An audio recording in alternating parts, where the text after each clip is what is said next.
If you have any old coins at home, especially from 1970, stop selling them right now, because one small detail on this coin can turn a simple piece of metal into a life-changing treasure. Today, I will tell you the hidden history of the 1970 10 New Pence coin and why collectors all over the world are hunting for it. The story of the 1970 10 New Pence coin begins with one of the biggest changes in British history, the change of money itself. Before 1971, the British money system was very complicated. £1 was not 100 pence. People found this system confusing, especially when prices were rising and trade was becoming more modern. So the British government decided to change everything and move to a simpler decimal system, where £1 would equal 100 pence. And to prepare people for this big change, they started introducing new coins before the official change day in 1971. And one of the most important of these coins was the 10 New Pence, first issued in 1968 and continued through 1969 and 1970. And the 1970 version became special because it was the last full year before Decimalization Day, which happened in February 1971, meaning this coin lived in a strange time when two systems existed together, old money and new money, and people were learning how to use both. So shopkeepers, bankers, normal families were slowly getting used to seeing new pence written on coins, because the word new was very important. It told people that this coin belonged to the new system, not the old one. And that is why, on the back of the coin, it clearly says 10 New Pence, instead of just 10 pence, and this small word later became one of the main ways collectors identify early decimal coins, because after the word new was removed, and coins only said 10 pence. So the 1970 coin represents a learning period in British history, when the whole country was preparing for a financial revolution. And the design of the coin also carries deep meaning, because on the front is Queen Elizabeth II, young and strong, shown in a classical style with Latin writing around her head that says, Elizabeth Kedua, Degi Reg, F. D. 1970, which in simple words means Elizabeth II, by the grace of God Queen, defender of the faith. And this shows how British coins always connect money with tradition, monarchy, and history. While on the back of the coin there is a crowned lion standing on its back legs, holding a crown, which is a symbol of England and royal power. And this lion design was not random. It came from the royal arms and represented strength, stability, and continuity, telling people that even though the money system was changing, the country and its identity were not. And in 1970, millions of these coins were made because the government needed enough coins to prepare the whole population for Decimal Day. And these coins were used in shops, buses, markets, schools, and everywhere, slowly teaching people how to think in tens and hundreds instead of shillings and pence. And for most people, this coin was just normal, everyday money. But for collectors today, this coin is a time capsule, because it carries the story of change, confusion, learning, and modernization. And even though most 1970 10 New Pence coins are not worth millions, some special ones can be very valuable, especially those with minting errors, unusual metal composition, wrong alignment, double strikes, or rare conditions. And sometimes coins made as test pieces, trial strikes, or presentation pieces for officials can later become extremely rare. And these are the types of coins that sometimes sell for shocking prices. And that is why people online often say, don't sell your 1970 coin. Because while 99% are common, 1% can be special, and only experts can truly identify them. And over the years, collectors have found coins with missing letters, off-center designs, rotated backs, or strange thickness. And such mistakes happened because in 1970, the Royal Mint was working very fast, producing huge numbers of coins. And whenever speed increases, the chance of mistakes also increases. And these mistakes are exactly what collectors love, because a mistake makes a coin different from millions of others. And difference is what creates value in collecting. And after Decimal Day,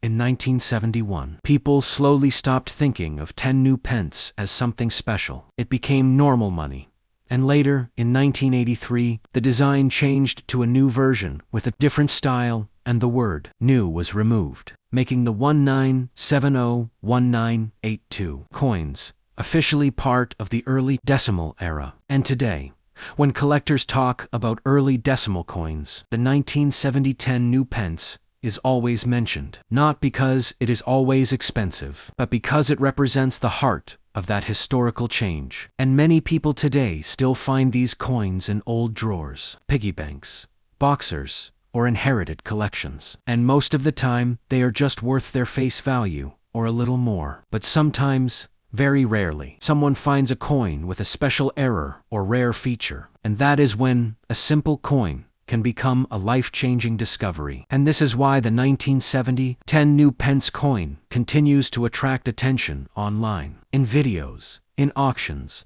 and in collector forums, because it mixes history with hope. The history of a nation changing, its money system, and the hope that maybe the coin in your hand is not ordinary, but special, carrying not just metal, but a story, a mistake, and a hidden value that only the right eyes can see. And as time passed, the 1970 10 New Pence coins slowly moved from daily use into the world of memory and collecting. Because when Britain fully accepted the decimal system, new generations grew up only knowing pounds and pence, and they never used shillings or old pennies. So coins, like the 1970 10 New Pence, became symbols of a changed generation, a bridge between the old world and the new. And collectors started to separate coins into eras, such as pre-decimal, early decimal, and modern decimal. And the 1970 10 New Pence sits proudly in the early decimal group. And many collectors try to collect a full set from 1968 to 1970 to show the build-up to decimal day. And museums also keep these coins because they tell a social story, not just a money story, showing how governments slowly prepare people for big changes instead of changing everything overnight. And schools, in the late 1960s, even taught children how to use new pence, and many old textbooks still show pictures of the 10 New Pence coin as an example, which means this coin was part of education, not just shopping. And because so many were made, most examples are common, but condition is very important, because a coin that has never been used, with sharp edges and shiny surface, is always more valuable than one that is scratched and worn. And collectors call these high-quality coins uncirculated or mint state, and finding a 1970 10 New Pence in mint condition is much harder than finding a used one, because most were heavily used in shops and buses. And this is why some people today pay good money for a clean example, even if it has no error, just because it looks like it just left the mint. And over the years, many coins were melted, lost, damaged, or thrown away. So the number of perfect coins keeps going down, which slowly increases their value. And another interesting thing is that some 1970 10 New Pence coins were kept as souvenirs, especially around decimal day, because people knew history was changing. So some families saved a full set of new coins as a memory of that time. And those family sets sometimes appear in auctions today, still in original packaging. And those sets are more valuable than loose coins, because collectors love original condition and original history. And the Royal Mint also made special proof versions of coins, which are made with extra care, shiny surfaces, and sharp details, usually for collectors and officials.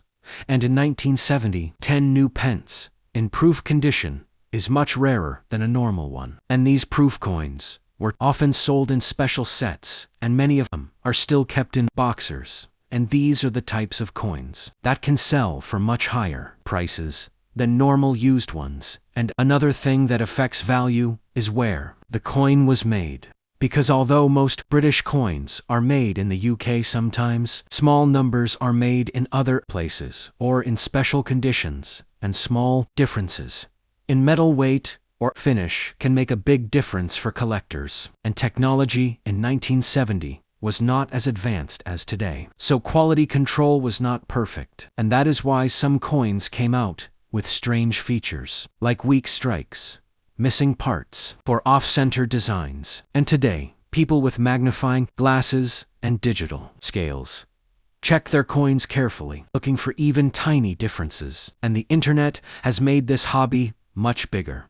Because before, you had to visit a coin shop or meet collectors to learn. But now, people share pictures, videos, before you put any old coin back in a drawer or sell it for cheap. Look at it one more time, because history sometimes hides in the smallest places, and the next rare coin everyone talks about could be the one in your hand.